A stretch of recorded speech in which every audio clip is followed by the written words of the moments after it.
इसे यूट्यूब पर भी रखा है, क्योंकि लाख को हम डेमो क्लास के रूप में यूट्यूब पर भी पढ़ा रहे हैं, ताकि साथ साथ कुछ लोगों को यह जानकारी भी होती जाए कि हम ऑनलाइन पढ़ा रहे हैं। लेकिन जान लाख को पढ़ाने के पहले हमने आपसे कहा था कि पाश्चात्य राजनीतिक चिंतकों में एक जोड़ी है 3 चिंतक की, जिसका नाम हाब्स, लाक और रूसो है। और ये तीनों चिंतक बड़े महत्वपूर्ण हैं, परीक्षा में इनसे सवाल आते हैं। और जब आप राजनीतिक सिद्धांत पढ़ेंगे यानी पॉलिटिकल थ्योरी पढ़ेंगे तो पॉलिटिकल थ्योरी में भी इनसे सवाल आते हैं। और हाब्स को हमने अपने ऐप पर समाप्त किया है, लेकिन हाब्स से संबंधित कुछ तथ्य हैं, कुछ स्टेटमेंट हैं, पहले मैं उन्हें बता देता हूं, उसके बाद हम लाक की शुरुआत करेंगे, ताकि वह छात्र भी जो यूट्यूब पर जुड़े हुए हों वह भी इसको सुन सकते हैं, देख सकते हैं। आप जानते हैं कि कुछ ऐसे ऐसे प्रश्न पूछ लिए जाते हैं जिसे देखकर हम अनुमान नहीं लगा पाते हैं कि ये कथन किससे रिलेटेड हैं। तो चिंतक हम इसीलिए पढ़ते हैं कि जब चिंतकों के बारे में हमें संपूर्ण जानकारी हो जाती है तो हम स्टेटमेंट या कथन को देखकर आसानी के साथ बता सकते हैं कि ये किससे संबंधित है। अभी तो स्वाभाविक है कि हमने हाब्स पढ़ाया था तो ज़्यादातर हाब्स से रिलेटेड होंगे, और ये तीनों बड़े महत्वपूर्ण हैं। तीनों का जो लक्ष्य या उद्देश्य है वो एक है, लेकिन इस लक्ष्य को प्राप्त करने का तरीका अलग अलग है। यही कारण है कि जब तीनों एक ही उद्देश्य को ध्यान में रखकर कार्य कर रहे हैं तो स्पष्ट हो जाता है कि तीनों में काफ़ी कुछ समानता भी होगी। यहाँ से प्रक्रिया आगे बढ़ती है। लेकिन अभी हम 10 मिनट जो हाब्स मैंने समाप्त किया है उस पर कुछ तथ्य हम बताते हैं, उसके बाद हम लाक की शुरुआत करते हैं। जैसा कि आप जानते हैं कि हाब्स के विचारों या हाब्स पर आधारित कथन व तथ्य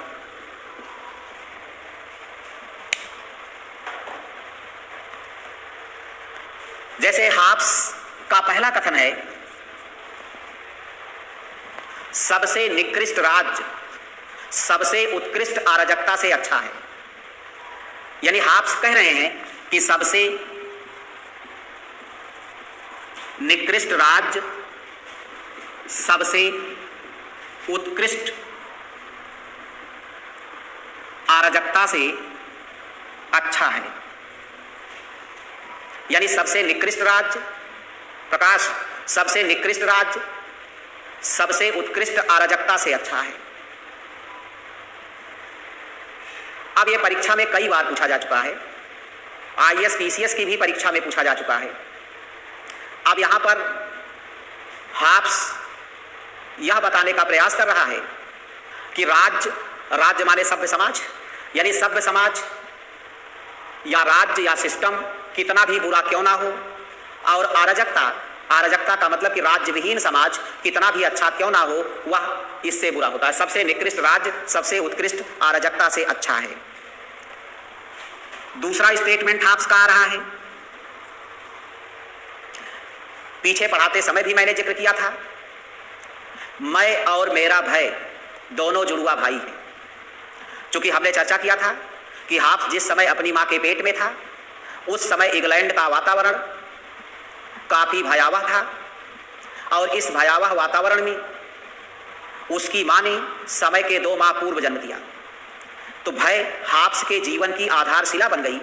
इसलिए उसने अपनी प्रसिद्ध पुस्तक लेवियाथन में स्पष्ट रूप से लिखा कि मैं और मेरा भय दोनों जुड़वा भाई हैं।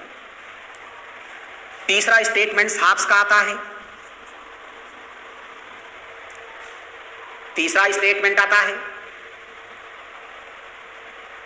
कि तलवार के बिना समझौते निरे शब्द हैं।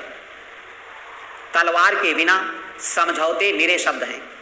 यहां पर तलवार के बिना समझौते निरे शब्द हैं।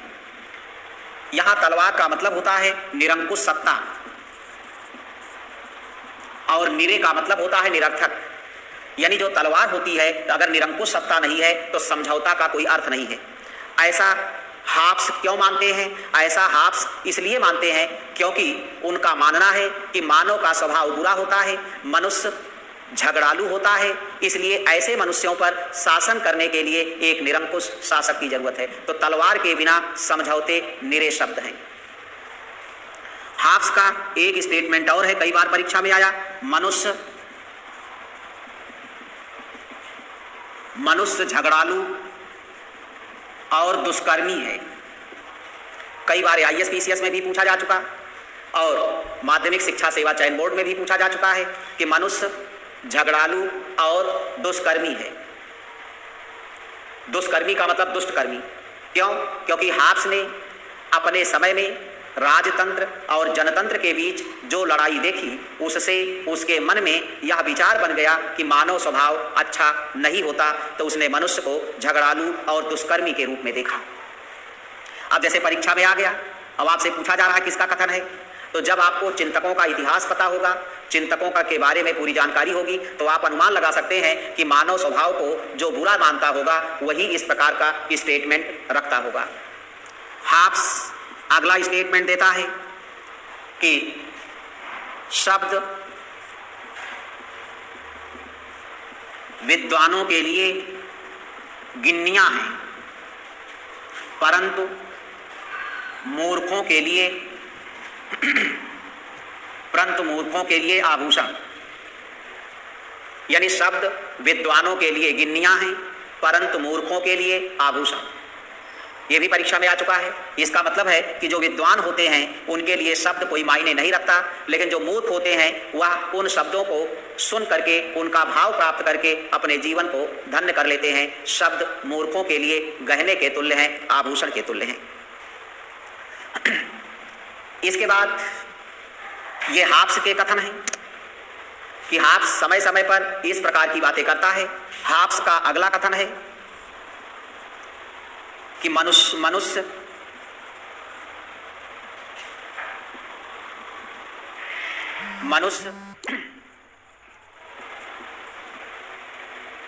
कहाँ चले जाते हो? बुलाने पर भी नहीं बोलते हो। ये तो इंक यहाँ नहीं रखे, दूसरी चीज रेड वगैरह में कहीं इंक नहीं है, वहां मैं बुला रहा हूं तब भी नहीं सुन पा रहे हो। मनुष्य सुखों की प्राप्ति और दुखों से विरति चाहता है। देखिए, बड़ा इंपॉर्टेंट स्टेटमेंट है, पीसीएस में भी आ चुका है। मनुष्य सुखों की प्राप्ति और दुखों से विरति चाहता है। यानी मानव का स्वभाव होता है कि वह सुखों की ओर भागता है और दुखों से छुटकारा पाना चाहता है। आप जब यह स्टेटमेंट परीक्षा में देखेंगे तो आपके मन में तुरंत यह भाव आ जाएगा कि यह स्टेटमेंट कहीं ना कहीं से व्यंथम का है, क्योंकि इसमें सुख और दुख की बात की गई है। लेकिन ऐसी कोई बात नहीं है। यह स्टेटमेंट हाब्स का है।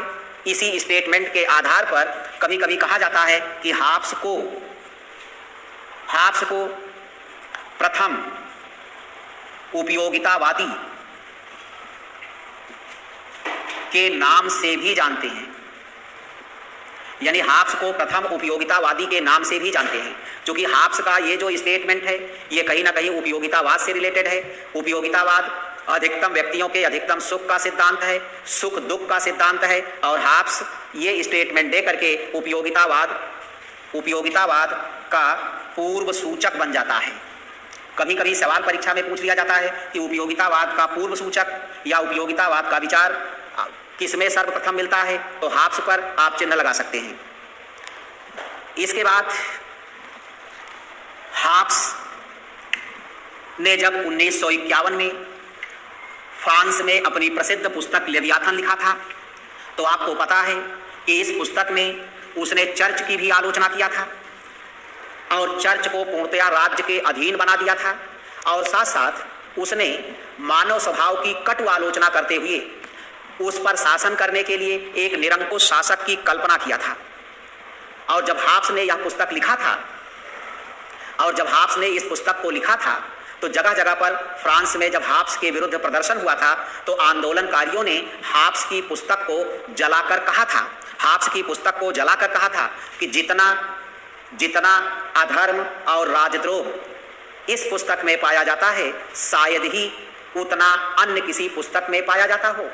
और क्लेरेंडन जो कि एक आंदोलनकारी भी था, क्लेरेंडन हाब्स के लेवियाथन के विरुद्ध एक स्टेटमेंट और भी रखता है और कहता है कि ऐसी युक्तियों से राजतंत्र का समर्थन करने वाला हाब्स यदि उत्पन्न ही ना हुआ होता तो ज़्यादा अच्छा था। यानी जिस तरह से मानव स्वभाव को निकृष्ट मानते हुए उसने इस प्रकार की बात रखा, उस पर उसने एक टिप्पणी किया। हाब्स के बारे में गेटल ने भी अपनी बात रखा है। आप जानते हैं कि हाब्स ने एक अपने राजा को संप्रभु कहा था और कहा था कि संप्रभु निरंकुश, असीम, अदेय, अहस्तानांतरणीय और अविभाज्य है। कार्यपालिका, विधायिका और न्यायपालिका तीनों राजा में समाहित है। राजा कानून बनाएगा, उसे लागू करेगा और न्याय भी देगा। इसीलिए गेटल ने कहा कि हाब्स के अतिरिक्त अन्य ऐसा कोई विचारक अभी तक पैदा नहीं हुआ है जिसने संप्रभुता के संबंध में इतना अतिवादी दृष्टिकोण अपनाया है।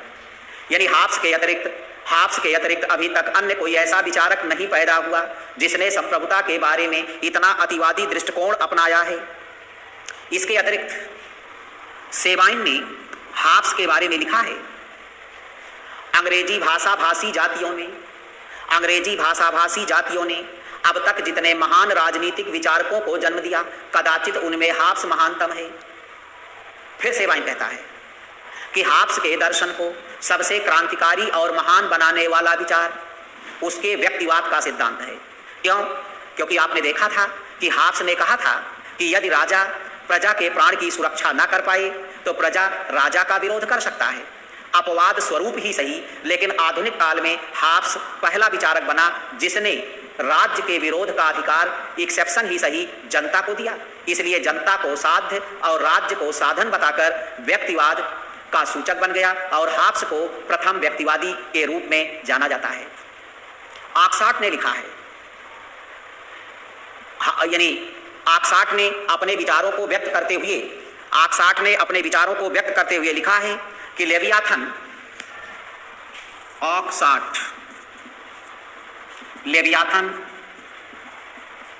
अंग्रेजी भाषा में लिखा गया एक महान एवं महानतम ग्रंथ है। यानी लेवियाथन अंग्रेजी भाषा में लिखा गया एक महान एवं महानतम ग्रंथ है। यह आक्साट का स्टेटमेंट है। वाहन ने हाब्स की आलोचना करते हुए लिखा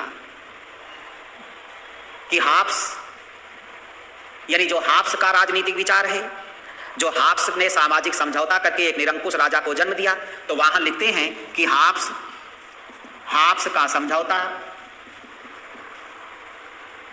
समझौता एक स्वतंत्रता पत्र ना होकर दासता का एक बंधन सूत्र है। यानी एक प्रकार से समझौता करके एक ऐसे निरंकुश शासक को जन्म दे दिया जाए जिसमें प्रजा के पास कोई राइट ही ना हो और जब राजा चाहे प्रजा का प्राण ले ले, प्रजा को दंड दे दे, प्रजा पर कर लगा दे, प्रजा को सजा दे दे। तो ऐसा समझौता करके शासक बनाना लोग अपनी स्वतंत्रता नहीं बल्कि दासता के लिए कर रहे हैं। इसका कोई मतलब नहीं होता। इसीलिए वाहन ने हाब्स के लेवियाथन को नश्वर देव की संज्ञा दिया, जो कभी नष्ट ना हो, नश्वर देव की संज्ञा दिया। फ्रांसीसी लेखक जोसेफ वायलातो ने हाब्स को सर्वाधिकारवाद का प्रथम सिद्धांतकार बताया। यानी हाब्स को सर्वाधिकारवाद का प्रथम सिद्धांतकार घोषित किया। तो इस प्रकार हम देखते हैं कि कई स्टेटमेंट होते हैं जिसमें कोई ना कोई स्टेटमेंट परीक्षा में पूछा जाता है और उसी के आधार पर हमें परीक्षा में चिन्ह लगाना पड़ता है कि यह किससे रिलेटेड है। इसीलिए माना जाता है एक बड़ा भंडार है, उसमें से मोती खोजना है। इसलिए जब तक कॉन्सेप्ट नहीं होगा, चाहे आप छोटे स्तर के कंप्यूटर हों चाहे बड़े स्तर के कंप्यूटर हों, परीक्षा में आप सफल नहीं हो सकते। इसलिए आप इस चक्कर में ना रहिए कि हम छोटी परीक्षा देना चाहते हैं, बड़ी परीक्षा देना चाहते हैं। अगर कोई विषय पढ़ना चाहते हैं तो उसके पूरे कॉन्सेप्ट से आपको अवगत होना पड़ेगा, क्योंकि बिना कॉन्सेप्ट के छोटे प्रश्न को करना और भी कठिन होता है। तो इस प्रकार हमने हाब्स को समाप्त किया है और हमने कहा कि हाब्स लाक रूसो राजनीति शास्त्र के महत्वपूर्ण चिंतक हैं। और अब हम लाक पर चर्चा करने जा रहे हैं। जॉन लाक, यद्यप जो आज का लेक्चर था वो जॉन लाक पर ही था, लेकिन अब उसमें हम हाफ्स अगर टाइटल डालते तब भी हमारे लिए समस्या हो जाती, क्योंकि उतने कम समय में केवल लाख को हम पढ़ा नहीं सकते थे। हाफ्स खत्म करते तो समय बच जाता, इसलिए हम जान लाख पर चर्चा कर रहे हैं। 1632 से 1704 यानी 29 अगस्त सन 1632 को इनका जन्म लंदन में हुआ है, यूनाइटेड किंगडम में हुआ है। और आप समझ सकते हैं कि ये कितने महत्वपूर्ण चिंतक हैं। अगर इनको राजनीति शास्त्र से निकाल दिया जाए तो आपकी पॉलिटिकल थ्योरी ही खत्म हो जाती है। इसीलिए जब आप राजनीतिक सिद्धांत पढ़ेंगे तो वहां भी लाख का डिटेल वर्णन करेंगे, और यहां चिंतक के रूप में भी आप वर्णन करने जा रहे हैं। एक तरीके से अगर देखा जाए तो लाख, अगर सिंपल कहा जाए तो लाख उदारवाद के जनक हैं।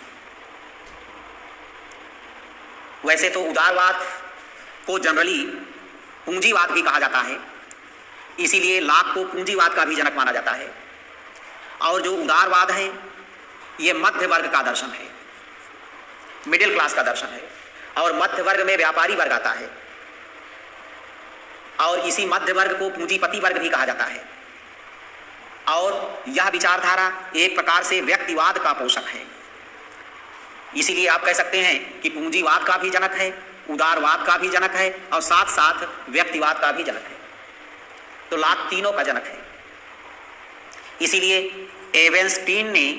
एवेंस्टीन ने लाख ये औद्योगिक क्रांति के बाद सुना गया है, यानी उदारवाद औद्योगिक क्रांति के बाद आई है। और औद्योगिक क्रांति का अर्थ है कृषि आधारित व्यवस्था को, यानी कृषि आधारित व्यवस्था को उद्योग आधारित व्यवस्था में बदलना, यानी कृषि आधारित व्यवस्था को उद्योग आधारित व्यवस्था में बदलना औद्योगिक क्रांति कहलाता है। यानी कृषि आधारित व्यवस्था को उद्योग आधारित व्यवस्था में बदलना औद्योगिक क्रांति कहलाता है। और जब औद्योगिक क्रांति हुई तो बड़ी बड़ी मशीनें लगी, फैक्ट्रियां लगी, उद्योग लगे, और जब उद्योग लगे तो उत्पादन हुआ, जब उत्पादन हुआ तो बाजार लगी। इसीलिए औद्योगिक क्रांति के बाद जो है, औद्योगिक क्रांति के बाद बाजारीकरण की शुरुआत हुई। औद्योगिक क्रांति के बाद बाजारीकरण की शुरुआत हुई, और जो बाजारीकरण है वही पूंजीवाद है, उदारवाद है, व्यक्तिवाद है, मध्य वर्ग का दर्शन है। तो सबके जनक लाख हैं। और हाफ्स और लाख ये दोनों इंग्लैंड में पैदा हुए थे, इसलिए स्वाभाविक है कि जो जहां जन्म लेता है वहां की तत्कालीन परिस्थितियों से प्रभावित हुए बिना नहीं रह पाता। क्योंकि हमने पहले भी कहा कि किसी व्यक्ति के व्यक्तित्व का विकास पैतृक संस्कार, वातावरण और व्यक्तिगत साधना के मध्य होता है। अब जिस समय हाफ्स पैदा हुए उस समय वहां का वातावरण कुछ था, तो उनके दिलों और दिमाग पर उस वातावरण का प्रभाव था, और वह 1649 की खूनी क्रांति के औचित्य को सिद्ध कर रहे थे। लेकिन लाख 1632 में पैदा हुए, 1704 में मरे, और इंग्लैंड में 1688 की गौरवपूर्ण क्रांति हुई थी। इसीलिए इनको हम 17वीं शताब्दी का चिंतक मानते हैं। इसीलिए माना जाता है कि एक तरीके से उदारवाद व्यक्तिवाद के रूप में सर्वप्रथम 17वीं शताब्दी में सुना गया। वैसे आधुनिक काल का उदय तो 16वीं शताब्दी में माना जाता है, और व्यक्तिवाद का भी जन्म आधुनिक काल में माना जाता है। लेकिन चूंकि व्यक्तिवाद को स्पष्ट रूप से स्थापित करने का श्रेय जॉन लॉक को गया है, और ये 1632 के बाद यानी 1632 में पैदा हुए, 1690 वगैरह के आसपास अपना पूरा विचार दिए। इसीलिए व्यक्तिवाद को देखा जाए तो आप 17वीं शताब्दी भी कह सकते हैं। इंग्लैंड में जो 1688 की गौरवपूर्ण क्रांति हुई, क्योंकि क्रांति का मतलब होता है आमूलचूल परिवर्तन। जब एक प्रकार की व्यवस्था पूर्णतया दूसरी व्यवस्था में बदल जाती है तो क्रांति कहलाती है। 1649 की खूनी क्रांति विश्व की पहली क्रांति है, और 1649 की खूनी क्रांति एक तरीके से इंग्लैंड के गृहयुद्ध का परिणाम था, और इसमें व्यापक रक्तपात हुआ। और जब यही क्रांति हिंसात्मक तरीके से होती है तो वह खूनी क्रांति कहलाती है, और जब यही परिवर्तन अहिंसात्मक तरीके से होता है तो इसे गौरवपूर्ण क्रांति या रक्तहीन क्रांति या सुनहरी क्रांति या श्वेत क्रांति आदि के नाम से जाना जाता है। तो इंग्लैंड में 1688 की गौरवपूर्ण क्रांति हुई। ये 1688 की गौरवपूर्ण क्रांति हुई, इसी को सुनहरी क्रांति भी कहा जाता है। और ये गौरवपूर्ण क्रांति किस बात को लेकर हुई? इस समय इंग्लैंड का जो शासक था वो जेम्स द्वितीय था। ये जेम्स द्वितीय चार्ल्स द्वितीय का पुत्र था। और चूंकि जेम्स प्रथम, हमने परसों बताया था कि दैवीय अधिकारों के सिद्धांत में विश्वास करता था, यानी एक तरीके से चार्ल्स प्रथम का पिता था, तो वहां जेम्स प्रथम ना लिख के जेम्स द्वितीय लिखा गया, क्योंकि जेम्स प्रथम का पुत्र चार्ल्स प्रथम हो गया था, चार्ल्स प्रथम का चार्ल्स द्वितीय हो गया था, और चार्ल्स द्वितीय का पुत्र जेम्स द्वितीय हो गया था। और यह एक निरंकुश राजा था, और इसके एक पुत्री थी जिसका नाम मेरी था। स्पेन के राजकुमार विलियम से इसकी शादी हुई थी, और पुत्री और दामाद दोनों इंग्लैंड में आकर रहते थे, राजघराने में रहते थे। और ये राजा ये निरंकुश था। निरंकुश का मतलब कोई मरकहा बैल नहीं था। निरंकुश का मतलब इसके ऊपर कोई अंकुश नहीं था, और जनता के साथ मनमानी व्यवहार करता था। इसीलिए एक प्रकार से आप कह सकते हैं कि मनमानी कर लगाता था, मनमानी कर लगाता था। और उस समय इंग्लैंड में जो व्यापारी वर्ग था, व्यापारी वर्ग का उदय हो चुका था। उस समय इंग्लैंड में व्यापारी वर्ग का उदय हो चुका था। चूंकि आपको याद होगा कि 1600 में ही ईस्ट इंडिया कंपनी भारत आई, तो अब आगे तो 1688 की बात है, लगभग 88 साल बीत चुके। अब आप जानते हैं कि 1780 में ही इंग्लैंड में सबसे पहले औद्योगिक क्रांति हुई थी। 1773 से लेकर 1779 तक ईस्ट इंडिया कंपनी के लोगों ने जो भारत से पैसा लूटा था उसको ले जाकर इंग्लैंड में बड़े बड़े उद्योग लगा डाले थे, और औद्योगिक क्रांति इंग्लैंड में भारत के पैसे से ही हो गई थी। यद्यप 1780 में औद्योगिक क्रांति हुई, लेकिन अभी ये 1688 है, तो व्यापारी वर्ग का उदय हो गया था। और व्यापारी वर्ग धन कमाता है, और राजा मनमानी कर लगाता था, और इससे जो व्यापारी वर्ग था वो असंतुष्ट था। इसीलिए ये जो क्रांति किस बात को लेकर हुई? 1688 की गौरवपूर्ण क्रांति का कारण क्या था? इसका कारण था कि कराधान का निर्धारण।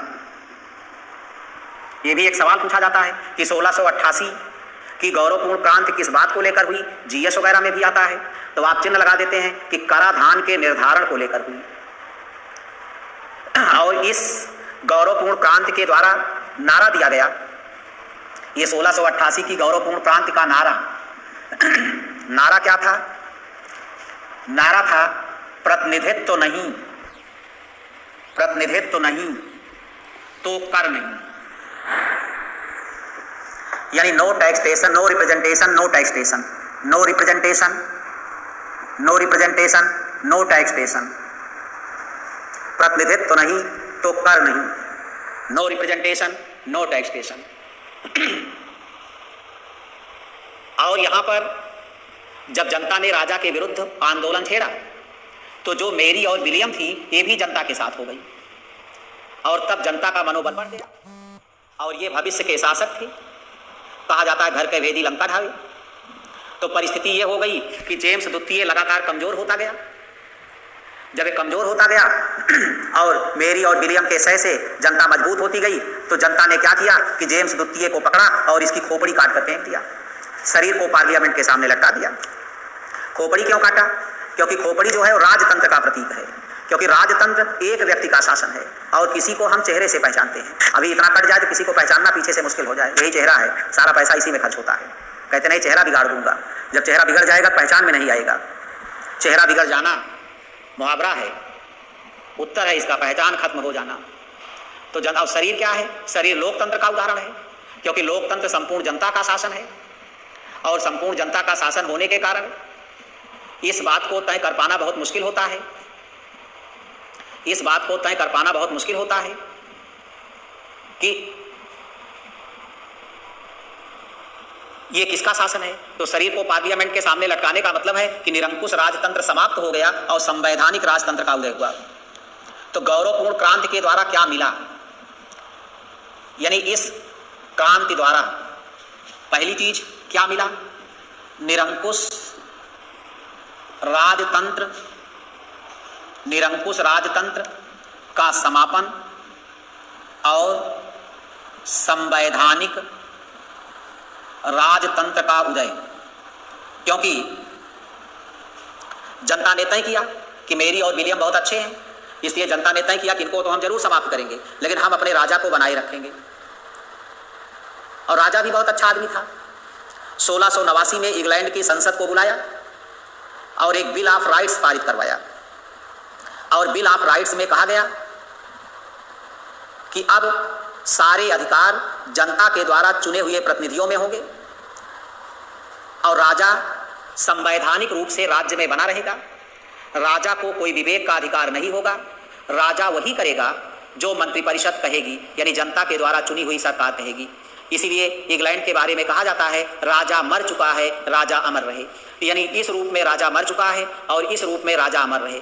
इंग्लैंड में राजा को इतना इंपॉर्टेंस दिया जाता है कि इंग्लैंड का राष्ट्रीय गीत है गॉड सेव द किंग, हे ईश्वर, हे ईसा मसीह, राजा को चिरायु करें, राजा की रक्षा करें। तो इसके द्वारा निरंकुश राजतंत्र का समापन और संवैधानिक राजतंत्र का उदय। दूसरी चीज लोकतंत्र का उदय, यानी जनता के द्वारा चुनी हुई सरकार भी आई, लेकिन गणतंत्र नहीं आया। क्योंकि गणतंत्र तब होता जब सम्राट या जो राष्ट्राध्यक्ष है वो भी जनता के द्वारा चुना जाता। ये आनुवांशिक बना रहा, इसलिए लोकतंत्र है लेकिन गणतंत्र नहीं है। क्योंकि गणतंत्र का प्रयोग राष्ट्राध्यक्ष के लिए होता है, जबकि लोकतंत्र का प्रयोग वहां की चुनी हुई सरकार के लिए होता है। तीसरी चीज क्या आया? संसद की सर्वोच्चता, यानी संसद की सर्वोच्चता हो गई। संसद में जनता के द्वारा चुने हुए लोग बैठने लगे और संसद सर्वोच्च हो गई। इसीलिए इंग्लैंड में माना जाता है कि संसद इतनी संप्रभु है कि यदि राजा के मौत का फतवा पारित करके दे दे तो राजा उस पर दस्तखत कर देगा। यानी राजा को इतना राइट नहीं है, संसद को इतना राइट है। डिलोम्ब ने लिखा है कि संसद इतनी शक्तिशाली है कि एक स्त्री को पुरुष और एक पुरुष को स्त्री बनाने के सिवाय कुछ भी बना सकती है, कोई भी कानून बना सकती है। इंग्लैंड की संसद इतनी शक्तिशाली है कि साधारण बहुमत से जो कानून बना देती है वही इंग्लैंड का लिखित संविधान है। अब आप उसके महत्व को समझ सकते हैं। और चौथी चीज, यहीं से संसदीय शासन प्रणाली का उदय हुआ। इसीलिए संसदीय शासन प्रणाली में दो अध्यक्ष होते हैं, एक प्रधानमंत्री भी होता है, एक भारत में राष्ट्रपति भी है। इंग्लैंड में सम्राट है और प्रधानमंत्री है। और संसदीय शासन प्रणाली हमने ही इंग्लैंड से लिया। तो यहाँ पर 1688 की गौरवपूर्ण क्रांति का मूल कारण कराधान का निर्धारण था। इस क्रांति का नारा था प्रतिनिधित्व नहीं तो कर नहीं। निरंकुश राजतंत्र का समापन और संवैधानिक राजतंत्र का उदय, लोकतंत्र का उदय, संसद की सर्वोच्चता, संसदीय शासन प्रणाली का उदय, ये मनमानी कर को लेकर लगाया गया था। अब चूंकि लाक भी मध्य वर्ग से आता था, उसका पिता भी पहले वकील था, फिर धीरे धीरे पूंजीपति की श्रेणी में आ गया, तो लाक भी मध्य वर्ग से आता था, पूंजीपति के घर से आता था। इसलिए लाक ने इस क्रांति का समर्थन किया। तो यहां पर कभी कभी सवाल भी बनता है कि लाक के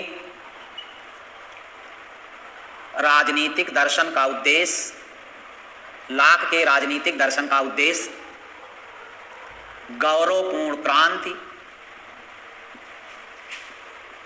के यथास्थित, बल्कि यथास्थिति के औचित्य, यानी उसकी लिस्टिमेसी, औचित्य का समर्थन करना था। चूंकि लाक ने 1690 में, यानी क्रांति के 2 साल बाद, जो अपनी प्रसिद्ध पुस्तक ट्रू ट्रीटाइस ऑन सिविल गवर्नमेंट लिखा, उसमें इन सब का जिक्र किया। तो 1688 की गौरवपूर्ण क्रांति के परिणाम स्वरूप जो कुछ उत्पन्न हुआ था, जो घटनाएं घटी थी, सभी चीजों का समर्थन लाक ने किया। इसीलिए लाक संवैधानिक राजतंत्र का भी समर्थक है। अगर कहा जाए जैसे निरंकुश राजतंत्र का संबंध आपसे, तो संवैधानिक राजतंत्र का समर्थन लाक से। लाक प्रतिनिधि लोकतंत्र का भी समर्थक है। वो ये मानता है कि जो सरकार है वो जनता के प्रति उत्तरदायी हो। वह संसद की सर्वोच्चता को भी मानता है। इसीलिए लाक ने विधि का शासन, संवैधानिक सरकार और शक्तियों के विभाजन का समर्थन किया। और लाक संसदीय शासन प्रणाली को भी मानता है, क्योंकि लाक उत्तरदायी सरकार का समर्थक है। और लाक स्पष्ट कहता है कि जो कार्यपालिका है, जो मंत्रिपरिषद है, वह अपने सभी कार्यों के लिए विधायिका के प्रति उत्तरदायी होगी, क्योंकि विधायिका में जनप्रतिनिधि बैठेंगे और जनप्रतिनिधि जब चाहें बहुमत से सरकार को उसके पद से हटा सकते हैं। तो इसका पूरा समर्थन किया। और जॉन लाक का ही प्रभाव पड़ा। ऐसा माना जाता है कि लाक अमेरिकी क्रांति का प्रेरणा स्रोत है। लाक अमेरिकी क्रांति का प्रेरणा स्रोत है। जो अमेरिका में 1776 की क्रांति हुई उसका प्रेरणा स्रोत लाक है। वैसे अमेरिकी क्रांति के जनक टॉमस जेफरसन माने जाते हैं और अमेरिकी क्रांति के दौरान टॉमस जेफरसन ने नारा दिया था, हे ईश्वर हमें जीवन, स्वतंत्रता और सुख का अधिकार दीजिए। हे ईश्वर हमें जीवन, स्वतंत्रता और सुख का अधिकार दीजिए। इसलिए अमेरिकी क्रांति का नारा बन गया जीवन, स्वतंत्रता और सुख का अधिकार। और इसी क्रांति के बाद अमेरिका में एक प्रकार से लोकतंत्र स्थापित हुआ और अमेरिका में एक 1787 के फिलाडेल्फिया कन्वेंशन में अमेरिका का संविधान बना 2 वर्ष में, 1789 तक में। इसीलिए माना जाता है कि अमेरिकी संविधान पर भी लाक का प्रभाव दिखाई पड़ता है। अमेरिकी संविधान पर भी लाक का प्रभाव दिखाई पड़ता है। और प्रतिनिधित्व नहीं तो कर नहीं, इस नारे को सर्वप्रथम अमेरिका के संविधान में शामिल किया गया। प्रतिनिधित्व नहीं तो कर नहीं, इस नारे को सर्वप्रथम अमेरिकी संविधान में शामिल किया गया। तो इस प्रकार से 1688 की गौरवपूर्ण क्रांति के औचित्य को लाक सिद्ध कर रहा था और इस क्रांति के द्वारा जिन चीजों का उदय हुआ, लाक ने उन सारी चीजों का समर्थन किया और विश्व का पहला लिखित और लोकतांत्रिक संविधान चूंकि अमेरिका का बना, इसलिए अमेरिका के संविधान में प्रतिनिधित्व नहीं तो कर नहीं का नारा आया। और इसका साफ मतलब है कि जब तक जनता के द्वारा चुने हुए प्रतिनिधि या सांसद अपनी अनुमति नहीं दे देते, तब तक जनता उन पर कोई कर नहीं लगा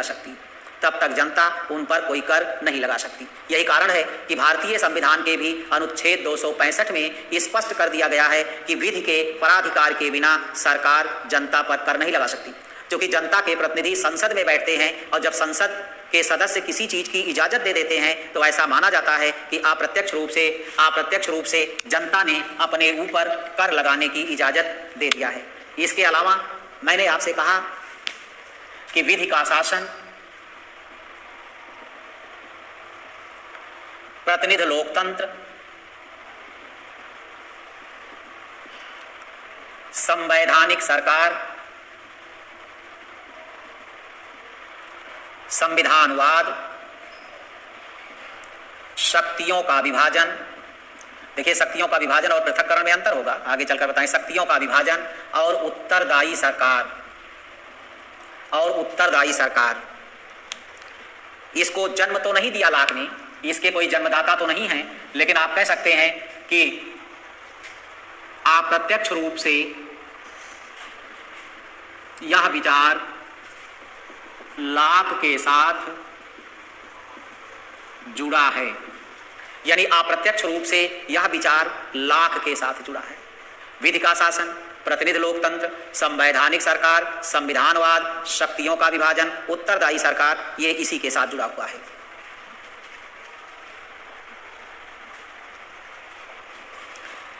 अब इसके साथ जो लाक की जीवनी है वो शुरू होती है कि लाक का जन्म 29 अगस्त सन 1632 को इंग्लैंड के समरसेट के कैरिंगटन नामक स्थान पर एक मध्यवर्गीय परिवार में हुआ था।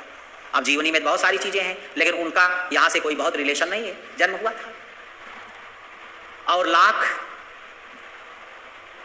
ने जब 1688 की गौरवपूर्ण क्रांति का समर्थन किया और 1690 में अपनी प्रसिद्ध पुस्तक जो अभी मैंने लिखा था,